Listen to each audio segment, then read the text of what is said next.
Honor and Huawei have brought in a flurry of devices in the past couple of months.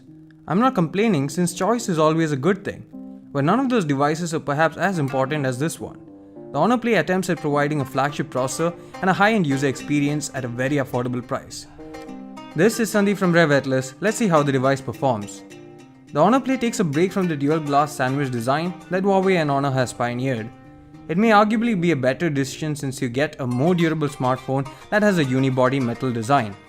They have retained their signature blue color and also offer a more stealthy black for those who prefer that. Effortless is the word I like to use for the Play because the smartphone definitely doesn't feel like it's housing a 6.3-inch display.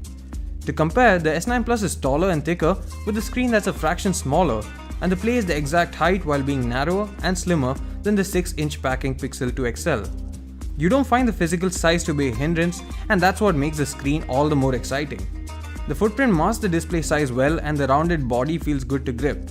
The soft touch matte finish also helps to that extent and also makes sure that fingerprints are kept at bay. The display is a 6.3-inch IPS panel with 2340 by 1080 pixels of resolution due to the extra wide 19.5:9 aspect ratio. It's one of the better displays we have seen in this segment, not just because it's big, but because it's bright, has good sharpness and great colors. The sunlight legibility is also very good thanks to a brightness even with the slightly reflective display, especially when you take other IPS screens into consideration. There are several customization options available for the display, including the ability to hide or reveal the notch, adjust color temperature, blue light filter, and smart resolution. There are last features in case you are looking to get every last drop out of the battery, since the phone screen adjusts the resolution to give you the best battery possible. You can also manually pick a resolution. The fingerprint scanner located at the back is an always active unit that's really fast and accurate.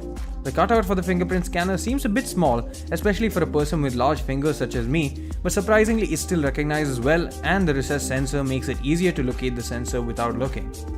The Play has one of the fastest fingerprint scanners currently and is a welcome change from the slow Honor 10. The only slight delay is due to the animation, and that applies to the face unlock as well.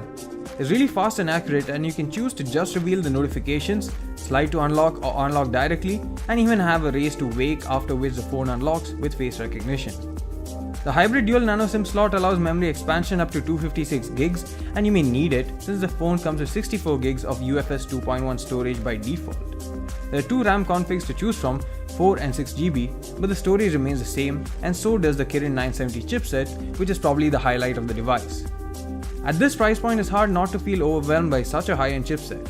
I've stated in my P20 Pro review that I found the phone to be faster and more stable than the Pixel 2 XL over a long usage period, and one of the reasons is EMUI. I personally am not a big fan of the visual look and feel of EMUI, but it actually performs very efficiently and is stable. We have had no app crashes or stuttering of any kind so far on the Honor Play, and it's also important to note that it comes with GPU Turbo technology enabled out of the box. That's something which is being rolled out to other Honor and Huawei devices only gradually.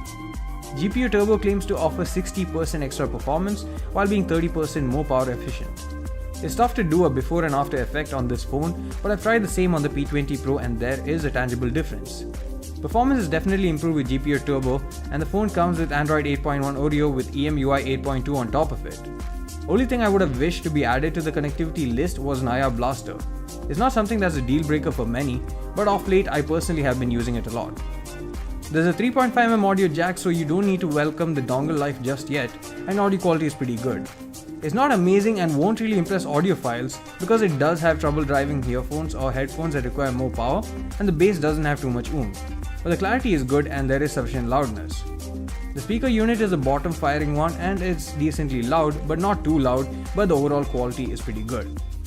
Being an Honor device, you'd expect a dual camera setup, and the Honor Play does have it. Although just how good the secondary camera is remains to be seen.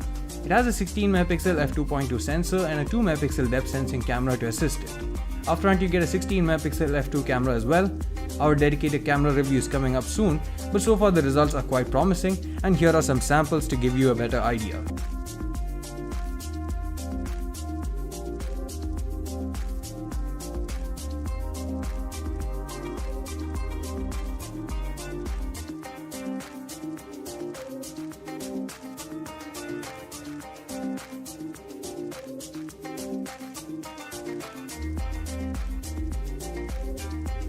There's a 3750 mAh battery on board that's good enough to give you all day of usage even for heavy users. We got around 8+ hours of screen on time, and some of the credit probably goes to a GPU turbo. The phone has a USB Type-C port and supports 9V 2A fast charging with a bundle charger. The Honor Play is a really interesting device and well performing. I would say that the device is insane value for money, considering that the 4GB version will set you back Rs 19,999 and the 6GB version will cost you Rs 23,999. At that price point, this smartphone automatically becomes something that I would recommend for most people looking for a smartphone between 20 to 25k, and the only other competitor that I can see is the Mi A2, which should be coming out in a few days, but then again it remains to be seen whether that can actually beat the Honor Play. The camera is one thing we'll talk about in detail during our camera review, so please do stay tuned for that. Thanks for watching, see you again in the next one.